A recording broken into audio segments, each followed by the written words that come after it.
Hi, it's Tom Kelly from the Pennsylvania 18th District. Get out there and vote on the 13th of March. Very important election.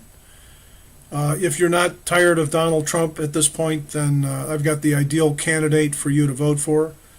This is a guy who says that he was Trump before Trump was Trump. So, in other words, this guy, with regard to health care, he would tell you that he's going to have the best plan, and then it turns out there is no plan at all, and a lot of people get thrown off of health care.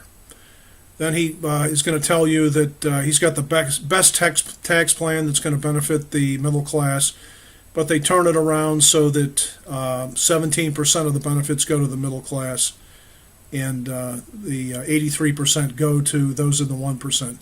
That's a great middle class tax plan. Then if you're worried about immigration, he supports DACA until it's time to vote for something, and then it's like, nobody gets in, and they enforce this March 5th deadline to throw people out. So very disingenuous program. Then with the NRA, like Trump, he's going to do everything. He's not afraid of the NRA, but he's in the NRA's pocket, and he's not going to do anything. So this guy wants to run here in Pennsylvania in the 18th District, and he's been around. His name's Rick Saccone. He's been around for the last 8 years in state government, and there is no record. You can show everything that he has been against, and some of the things that he supported have just been things that wouldn't benefit anybody at all. Like religious slogans in school. He supports, making sure that local governments can't do anything to regulate guns, the guns that are on the street. Let's just open it up to everybody. That's the way that he looks at it. And if you're a union member in Western Pennsylvania, and there are many union members in Pennsylvania, in this part of Pennsylvania, then he's all for getting rid of unions. The down with prevailing wage. In minimum wage, forget about minimum wage. He doesn't want to do anything about minimum wage at all. He wants the market to just to go its own way. And the same thing with tariffs now. He's all for the tariffs. The tariffs are good.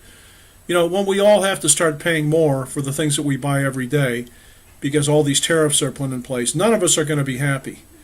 And now, if you do somehow have a slight increase in your take-home pay because of the tax cut, forget about that. Inflation is going to wipe that up. The cost of living is going to go through the ceiling. We're already starting to see what's happening with lately with the stock market in flux, and it's quite apparent that all these great people, great minds that Trump brought in with him, and I guess Saccone would fall into that category too, or hopes to fall into that category. They've done absolutely nothing. What is Paul Ryan going to do for anybody? They're just there to keep their seats. They're placeholders. Mitch McConnell, another placeholder. They're not here to help the middle class at all. They've already got their big cut for the one percenters and for large corporations. And what do the large corporations do when they bring their money from overseas back into this country? The first thing they do is they buy back their stocks, and they give large dividends to their shareholders, and their CEOs all get raises. And they might give someone a once in a lifetime bonus. But the bonus is only there, and it doesn't add on to your base pay. It doesn't do anything at all. It's great to have. I've taken some bonuses in my life, but they don't add on to any growth, any stability for your wage. It's just a one-time shot, once and done. So, these are the type of people that want to run for government. They want you.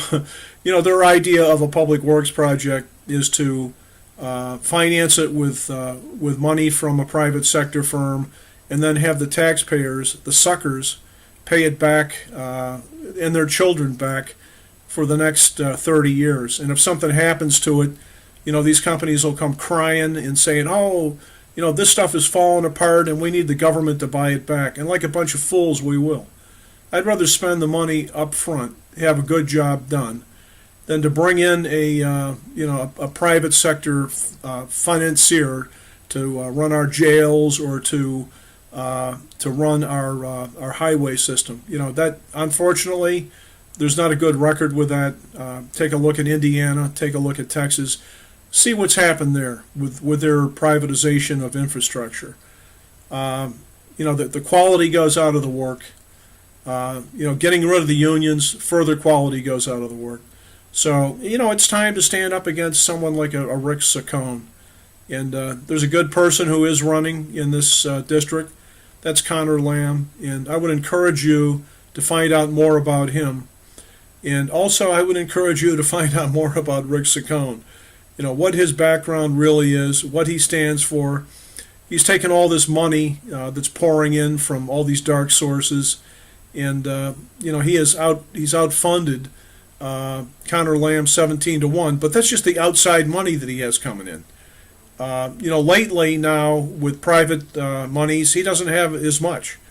He always has a smirk on his face. He's going to help you. Then he says these horrible things about Connor Lamb.